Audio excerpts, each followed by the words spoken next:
Bali.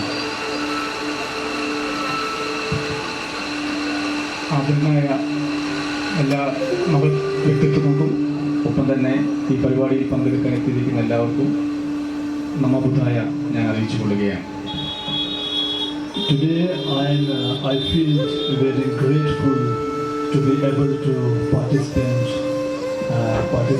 here in Kerala on the very special day of the Vesak. വൈശാഖ ദിനത്തോടനുബന്ധിച്ച് കേരളത്തിലെ ധമ്മ സഹോദരങ്ങളുടെ ക്ഷണപ്രകാരം ഇവിടെ എത്താൻ കഴിഞ്ഞതിൽ എനിക്ക് വളരെയധികം ആത്മസന്തോഷവും ഞാൻ ആ സന്തോഷം നിങ്ങളെ അറിയിച്ചു കൊള്ളുകയാണ്.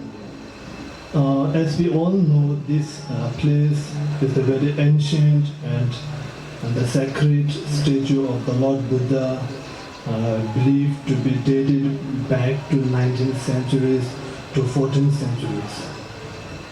9ാം നൂറ്റാണ്ടിൻ്റെ ആരംഭം മുതൽ അറിയപ്പെട്ടുകൊണ്ടിരിക്കുന്ന കേരളത്തിൻ്റെ ചരിത്രത്തിലെ ഏറ്റവും പ്രധാനപ്പെട്ട ഇടമായ കരിമാടിക്കുട്ടൻ വളരെ പ്രസക്തമായ ഒരു ആദരിക്കപ്പെടുന്ന പ്രസക്തമായിട്ടുള്ള അതിനുപരി നമുക്കെല്ലാവർക്കും ഉള്ളിൻ്റെ ഉള്ളിൽ ബഹുമാനവും ആദരവുമുള്ള ഇടമാണെന്ന് നമുക്ക് എല്ലാവർക്കും അറിവുള്ളതാണല്ലോ.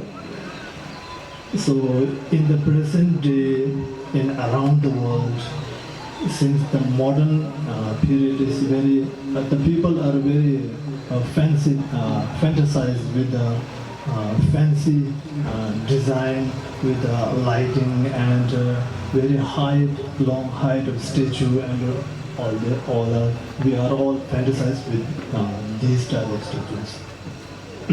നമ്മൾ ഈ ആധുനിക കാലത്ത് ജീവിക്കുമ്പോൾ പ്രത്യേകിച്ച് ബൗദ്ധ ഇടങ്ങളും അല്ലെങ്കിൽ മതപരമായിട്ടുള്ള സ്ഥലങ്ങളെയൊക്കെ പറ്റി നമ്മൾ ഓർക്കുമ്പോൾ വർണ്ണ നിറങ്ങൾ കൊണ്ട് അലങ്കരിച്ച വലിയ മനോഹാരിതമായ ഇടങ്ങളാണ് നമ്മൾ പലപ്പോഴും ഈ ആധുനിക കാലത്ത് നമ്മൾ കാണുന്ന ഇത്തരം സ്ഥലങ്ങൾ.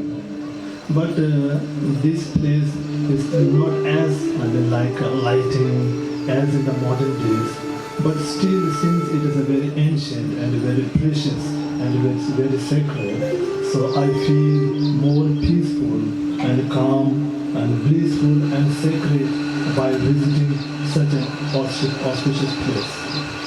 ഈ ഒരു മഹനീയമായ ഈ ഇടം അത്രമാത്രം അലങ്കാര വർണ്ണാഭങ്ങൾ കൊണ്ട് നിറഞ്ഞ ഒരു സ്ഥലമല്ലെങ്കിൽ പോലും ഇതിൻ്റെ മനോഹാരിത, ഇതിൻ്റെ പ്രാചീനപരമായ മഹത്വത്തിൽ നിന്നുകൊണ്ട് നോക്കുമ്പോൾ കാണുന്ന ഒരു മഹനീയതയാണ് നമുക്ക് കാണാൻ കഴിയുന്നത്. അതുകൊണ്ട് തന്നെ ഈ പഴമയുടെ അതിലേക്ക് നോക്കുമ്പം കാണുന്ന ഒരു മഹത്വമാണ് അതിൻ്റെ അലങ്കാരം എന്ന് ഞാൻ പറയാൻ ആഗ്രഹിക്കുന്നു. Why means because it leads me and takes me back to the long period back, during that time, and highly practitioner and highly scholars have occurred during the long period back. So I feel like immersion into the bliss of meditative stabilization during that period, long time back. ഈ പഴമയിലേക്ക് ഞാൻ നോക്കുമ്പോൾ എനിക്ക് കാണാൻ കഴിയുന്നത് ആ കാലത്ത് ഇവിടെ ഉണ്ടായിരുന്ന പ്രാക്ടീഷണേഴ്സ്, അതായത് ഇവിടുത്തെ ബൗദ്ധ ആചാര്യന്മാർ എങ്ങനെയൊക്കെ ആയിരിക്കും ഇവിടെ ജീവിച്ചത്, അവർ നോക്കിക്കണ്ടുകൊണ്ടിരുന്ന പരിശീലിച്ചു കൊണ്ടിരുന്ന അവരുടെ മഹത്വപരമായ ആശയങ്ങൾ പ്രാവർത്തികമാക്കാൻ നടത്തിക്കൊണ്ടിരുന്ന ഇടങ്ങൾ എത്രമാത്രം മനോഹരമായിരുന്നു, എത്രമാത്രം വിലയുള്ളതായിരുന്നു, വിലപ്പെട്ടായിരുന്നു, മഹത്തരമായിരുന്നു എന്ന് എനിക്കിപ്പോൾ ഇതിൻ്റെ പഴമയും ഈ സ്ഥലത്തിൻ്റെ ഒരു പ്രൗഢിയും കാണുമ്പോൾ മനസ്സിലാകുന്നു. അതിൽ എനിക്ക് വളരെയധികം സമാധാനവും സന്തോഷവും തോന്നുന്നുണ്ട്. Today we gathered here to celebrate Vesak Day, to commemorate the birth, enlightenment and also parinirvana of Lord Buddha. ഭഗവാൻ ബുദ്ധൻ്റെ ജനനം, അതുപോലെ അദ്ദേഹത്തിൻ്റെ ജ്ഞാനോദയം, അതുപോലെ മഹാപരിനിർവാണം, ഈ 3 കാര്യങ്ങളാണ് നമ്മൾ ഇന്നത്തെ ദിവസത്തിൻ്റെ പ്രത്യേകതയിൽ, പ്രത്യേകിച്ചും വൈശാഖ പൂർണിമ ദിനത്തിൻ്റെ മഹത്തരമായിട്ട് നമ്മൾ ആഘോഷിക്കുന്ന പ്രധാനപ്പെട്ട കാര്യങ്ങൾ. Most of the Buddhists around Southeast Asia celebrate today with a great celebration. നമുക്കറിയാം സൗത്ത് ഈസ്റ്റ് ഏഷ്യ അല്ലെങ്കിൽ ഈ പറഞ്ഞ ജപ്പാൻ മുതൽ ഇന്ത്യ വരെ കിടക്കുന്ന ഒരു ഗ്ലോബിൻ്റെ ഒരു നല്ലൊരു ഭാഗത്തുള്ള സൗത്ത് ഈസ്റ്റ് ഏഷ്യയിലെ പ്രദേശത്തുള്ള എല്ലാ ജനങ്ങളും എല്ലാ ബൗദ്ധരല്ലാത്തവരും ഈ ഒരു ദിവസത്തെ കാണുന്ന പ്രത്യേകത എന്താണെന്ന് നമുക്ക് അറിയാവുന്നതാണ്. So, but in our Tibetan Buddhist calendar, the Vesak day falls after 1 month. So that means according to the lunar calendar, so it falls on June 11th. So next Buddha Purnima day, we celebrate more on that day.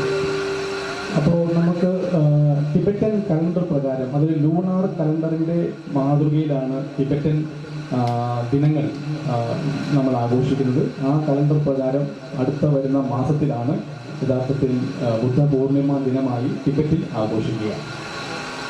And so when we celebrate, we have to understand that celebration is not just external show off, like lighting the candle and offering the flowers and singing the hymns, praise to the Lord God. Of course, this is a kind of celebration. So the more important is we have to do the more internal celebration. That's more important. This is what I feel. Tibetan ആഘോഷം celebration എന്ന് പറയുന്ന ആഘോഷത്തെ കാണുന്നത് കേവലം ഒരു ആഘോഷം എന്നതിലുപരി, അതായത് ലൈറ്റുകളും വെളിച്ചങ്ങളും ക്യാൻഡിൽസും ഒക്കെ തെളിച്ചുകൊണ്ട് നമ്മൾ തെളിയിക്കുന്ന ഒരു ആഘോഷത്തിനുപരി പ്രധാനമായും ടിബറ്റിൽ മാത്രമല്ല ബൗദ്ധ ആഘോഷങ്ങളൊക്കെ തന്നെയും നമ്മൾ ബാഹ്യമായി ആഘോഷിക്കുന്നതിലുപരി ആന്തരികമായ ഒരു സെലിബ്രേഷൻ ആഘോഷമാണ് ഞാൻ ഇതിലൂടെ ഉദ്ദേശിക്കുന്നത്. So what I feel is the main event of celebration that we should engage is to follow the teaching of Lord Buddha. So that's a non-violence, ahimsa, love, compassion. These should be turned into the practical one, not just leave it as a theoretical one. ഈ ഒരു ആഘോഷത്തിൻ്റെ ഭാഗമായി, ആഘോഷം എന്നത് നമുക്ക് എല്ലാവർക്കും അത്യന്താപേക്ഷിതമായിട്ടുള്ള ഒഴിച്ചുകൂടാനാവാത്ത കാര്യമാണെങ്കിൽ പോലും ആഘോഷത്തിനകത്ത് നമ്മൾ ബൗദ്ധ ആചാര രീതികളെ പരിശീലിക്കുന്ന ഒരു സമയമായിട്ട് നിരീക്ഷിക്കേണ്ട ഒരു സമയമായിട്ട് തന്നെയാണ് നമ്മൾ ആഘോഷത്തെ കൂടി കാണേണ്ടത്. പ്രത്യേകിച്ചും അഹിംസ തത്വശാസ്ത്രങ്ങളും ബുദ്ധൻ്റെ കമ്പാഷൻ, ദയ വായ്പകളും കരുണ എന്ന് പറയുന്ന ആശയങ്ങളെയൊക്കെ മുറുകെ പിടിച്ചുകൊണ്ട് നമ്മൾ ആഘോഷത്തെ ഒരു പരിശീലനമായി വേണം നമ്മൾ ബൗദ്ധ ആഘോഷവേളകളെ കാണണമെന്ന് ഞാൻ പറയാൻ ആഗ്രഹിക്കുന്നു. If I quote one verse of Lord Buddha, here is the quote: refrain from all harmful actions, cultivate an abundance of virtue, and thoroughly tame your mind. This is the teaching of Buddha. So this is the very famous words from the Buddhist teaching that summarize the essence of Buddhist teaching. ഞാൻ ബുദ്ധൻ്റെ ഒരു ആപ്തവാക്യം എടുക്കുകയാണെങ്കിൽ, മൂല്യങ്ങളിൽ നമ്മൾ മുറുകെ പിടിക്കുകയും നമുക്ക് വേണ്ടാത്ത, അതായത് ആ ആചരണത്തിന് വിരുദ്ധമായി നിൽക്കുന്ന കാര്യങ്ങളിൽ നിന്ന് പുറത്തു പോവുകയും മൂല്യങ്ങളിൽ മുറുകെ പിടിക്കുന്നതുമാണ് യഥാർത്ഥ ജീവിത രീതി എന്ന് ഞാൻ ബുദ്ധൻ്റെ ഒരു വാക്യങ്ങൾ എടുത്തുകൊണ്ട് പറയാൻ ആഗ്രഹിക്കുന്നു. So these words emphasize that we should avoid negative actions and engage in positive ones and training the mind. So this is what the words emphasize. ഈ വാക്കുകൾ എന്താണ് നമ്മളോട് പറയുന്നത്, അല്ലെങ്കിൽ നമ്മളോട് ഊന്നി നമ്മളോട് ആവശ്യപ്പെടുന്നത് എന്താണെന്ന് വെച്ചാൽ, നമ്മുടെ ഉള്ളിൽ മനുഷ്യനെന്ന നിലയിൽ മാനവിക മൂല്യങ്ങൾ ഊന്നിപ്പറയുന്ന നമ്മളെന്ന നിലയിൽ നമ്മളിലുള്ള നെഗറ്റീവ് വാസനകളെ, മോശമായ വാസനകൾ, നമ്മളതിനെ ബുദ്ധിമുട്ടിൽ അക്കുശല കർമ്മം, അക്കുശല പ്രവൃത്തികൾ എന്നാണ് പറയുന്നത്, അതിനെ മനസ്സിലാക്കുകയും അതിനെ നമ്മൾ ബഹിഷ്കരിക്കുകയും കുശല വാസനകളെ, നല്ല സ്വഭാവശീലങ്ങളെ ഉള്ളിലേക്ക് നമ്മൾ പരിശീലിപ്പിക്കുകയും ചെയ്യുക എന്നുള്ളതാണ് ഞാൻ മുകളിൽ പറഞ്ഞ ബുദ്ധൻ്റെ വാക്യത്തിൻ്റെ സംക്ഷിപ്ത രൂപം. So if I if I explain some of the practices that we should follow in the daily life, where is life? ഈ ഇത്തരം ആചരണങ്ങൾ, ബൗദ്ധ ആചരണങ്ങൾ നമ്മൾ നമ്മുടെ ജീവിതത്തിൽ ദൈനംദിനമായി പിന്തുടരുക, പരിപാലിക്കുക എന്നുള്ളതാണ് ഞാൻ നേരത്തെ പറഞ്ഞ ഈ ആഘോഷം എന്നതിൻ്റെ വേറൊരു ജീവിത രീതി എന്ന് ഞാൻ പറയാൻ ആഗ്രഹിക്കുന്നു. For example, so today starts Vesak Day. So it's best in the whole month we should refrain from killing any kinds and try to take only the veg food for the whole day or for the whole 1 month. So these are the practice which we Tibetan we usually practice during the month of Vesak. Not all the people, but there are many people who follow such strict actions. പ്രത്യേകിച്ചും വൈശാഖ ദിനത്തിൽ നമ്മൾ എടുക്കുന്ന ചില പ്രതിജ്ഞകളുണ്ട് ബുദ്ധമതത്തിൻ്റെ ജീവിത രീതിയിൽ തന്നെ. ഒന്നാമത്തെ കാര്യം, വൈശാഖ ദിനം കഴിഞ്ഞിട്ട് വരുന്ന ഒരു മാസം വരെ ഞാൻ സസ്യഭക്ഷണം മാത്രമേ കഴിക്കുകയുള്ളൂ. പ്രത്യേകിച്ചിന് കാരണം മാംസഭക്ഷണം കഴിക്കുകയില്ല എന്നും, ഒപ്പം തന്നെ ഞാൻ ഒരു ജീവികളെയും കൊല്ലുകയില്ല, കൊല്ലപ്പെടാൻ വേണ്ടി എൻ്റെ പ്രവൃത്തികളാൽ ഒരു ജീവി കൊല്ലപ്പെടാനുള്ള അവസരം ഉണ്ടാക്കുകയില്ല എന്നൊരു പ്രതിജ്ഞയാണ് വൈശാഖ ദിനത്തിൽ പ്രത്യേകിച്ചും ടിബറ്റൻ രീതിയിൽ നമ്മൾ പരിശീലിക്കുന്നത്. അതുകൊണ്ട് നമുക്കുണ്ടാകുന്ന ചില ഗുണങ്ങൾ എന്ന് പറഞ്ഞാൽ, ആ ഒരു മാസമെങ്കിലും ചില ആചരണ രീതിയിൽ നമുക്ക് നമ്മുടെ പരിശീലനങ്ങൾ ബുദ്ധൻ്റെ വിനയ എന്ന് പറയുന്ന നിയമാവലിക്കകത്ത് നിന്നുകൊണ്ട് നമുക്ക് പരിശീലിക്കുവാനായി സാധിക്കും. അങ്ങനെ ഓരോ ബൗദ്ധർക്കും ഓരോ സാധാരണക്കാർക്കും എങ്ങനെയാണ് ബൗദ്ധ വിനയ നിയമങ്ങൾ പരിശീലിക്കുന്ന രീതിയിലേക്ക് നമുക്ക് മാറാൻ കഴിയും എന്നാണ് ഞാൻ ആഗ്രഹിക്കുന്നത്. And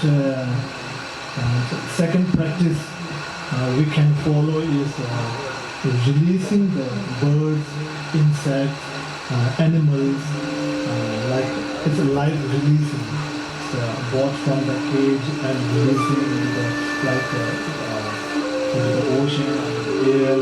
So this is one of the some of the practice we perform. I think it is we all can practice such activities.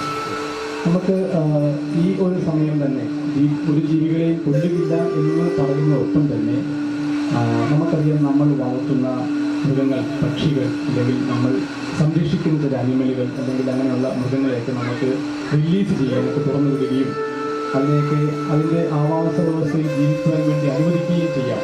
ഒപ്പം തന്നെ പരിസ്ഥിതിയും മൃഗങ്ങളെയും സംരക്ഷിക്കുന്ന ചില മേഖലകളിൽ നമുക്ക് ഈ ആധുനിക സമയത്ത് നമ്മുടെ ശ്രദ്ധ കേന്ദ്രീകരിക്കുകയും ചെയ്യുന്നതിലൂടെ എങ്ങനെയാണ് നമുക്ക് വിനയ നിയമങ്ങളെ, ആദ്യം പറഞ്ഞ വിനയ നിയമങ്ങളിലൂടെ നമ്മുടെ ജീവിതം നമുക്ക് മുന്നോട്ട് കൊണ്ടുവരാൻ സാധിക്കും എന്ന് ഞാൻ പറയാൻ ആഗ്രഹിക്കുന്നു. And third, we can also undertake the noble life according to the teaching by following the 5 precepts. And especially on the special day, like on the Purnima day, we can also observe the 8 precepts, which are a little bit more strictful actions we have to follow. അതുപോലെ തന്നെ നമ്മൾ സാധാരണഗതിയിൽ ബൗദ്ധരെന്ന നിലയിൽ നമ്മളെല്ലാവരും പരിശീലിക്കുന്ന നിയമങ്ങളിൽ ഒന്നാണ് പഞ്ചശീലം, 5 നിയമങ്ങൾ. ഈ 5 നിയമങ്ങളെ വളരെ ആഴത്തിൽ നമുക്ക് പഠിക്കുവാനും മനസ്സിലാക്കുവാനും സാധിക്കുന്ന ഒരു ദിവസം കൂടിയാണ് വൈശാഖ ദിനം, പൂർണിമ ദിനം. എന്തുകൊണ്ടെന്നാൽ നമ്മളെല്ലാവരും സാധാരണ രീതിയിൽ ജീവിക്കുന്ന മനുഷ്യരായതുകൊണ്ട് നമ്മൾ പഞ്ചശീലം പരിശീലിക്കുന്നുണ്ട്, നമ്മുടെ പ്രവൃത്തിയിൽ അത് പാലിക്കാൻ നിർബന്ധിക്കപ്പെടുന്നുണ്ട്. ആഴത്തിൽ എങ്ങനെയാണ് പഞ്ചശീലത്തെ നമ്മുടെ ഓരോ പ്രവൃത്തിയിലും ഓരോ ആലോചനകളിലും പഞ്ചശീലം എങ്ങനെ നമുക്ക് പ്രാവർത്തികമാക്കാം എന്നുള്ളതാണ് ഈ ഇത്തരം മഹത്വരമായ ദിനങ്ങളിൽ നമ്മൾ പരിശീലനത്തിലൂടെ കൂടുതൽ അറിയേണ്ടത്. ഒപ്പം തന്നെ അരിയ അഷ്ടാംഗിക മാർഗത്തിൻ്റെ പരിശീലന വശം, പ്രാക്ടിക്കൽ വശം കൂടി നമുക്ക് ഈ ഇത്തരം മഹത്വരമായ ദിനങ്ങളിൽ നമുക്ക് കൂടുതൽ പരിശീലിക്കാൻ അവസരം കിട്ടുമെന്നുള്ളതാണ് ഈ ബുദ്ധപൂർണിമ പോലുള്ള ദിനങ്ങളിൽ നമ്മൾ ഏറ്റവും കൂടുതൽ ശ്രദ്ധിക്കേണ്ട കാര്യങ്ങൾ. So if I